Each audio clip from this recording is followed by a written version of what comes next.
right, so lesson learned kind of issue with my tent stakes, and some of these things you think, I really didn't give that much thought to tent stakes. Well, maybe you should give that much thought to tent stakes.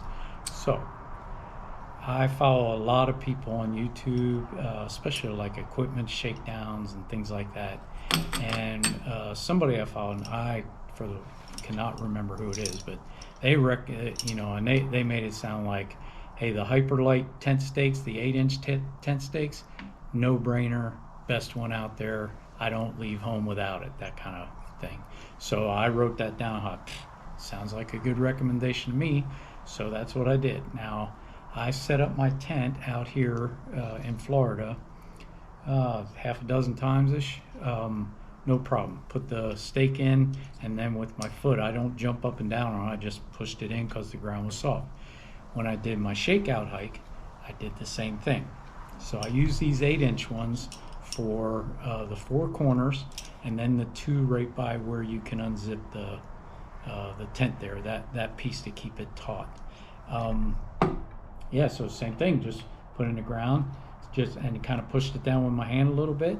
If I bumped into anything like a root or a rock down there, I just kind of moved it, did it again. But if I got most of it, about yay far down with my hand, then and at an angle, and then I would walk around and just push the rest of it down with my foot.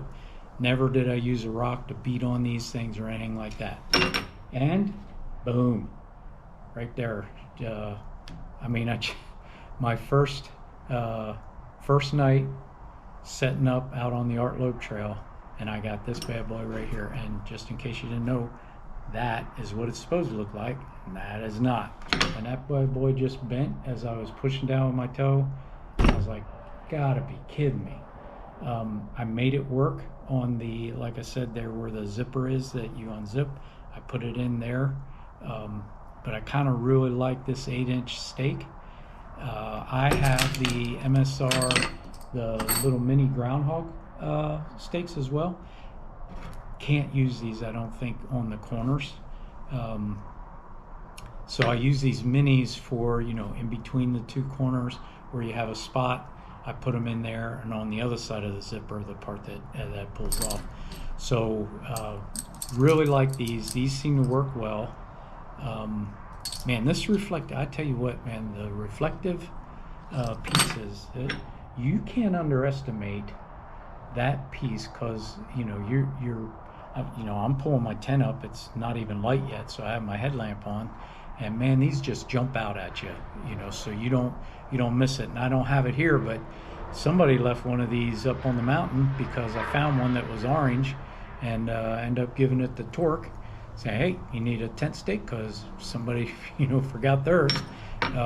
Just happened to see it in the daylight. So right now, MSR make a groundhog stake.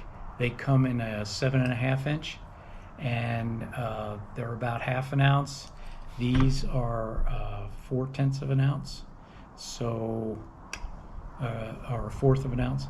And I'm not gonna go down this road again, I don't think, because it just didn't work out for me. You only get one shot with me. So I'm gonna go with the MSR groundhog stakes that are 7.5 inches, and pick them up here. If anybody has a suggestion of one that's better, all ears.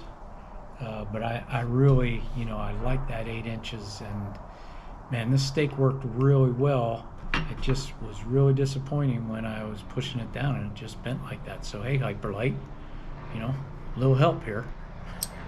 If you like what you're seeing, give me a thumbs up, subscribe to the channel. I do have an Instagram page channel as well. It's called Hiking with 007, but it's hiking _with _007. So I just put more content on the YouTube channel, but I do, when I'm doing my day hikes or something, just think about something, just post a quick video on there. But yeah, glad to have you along for the ride.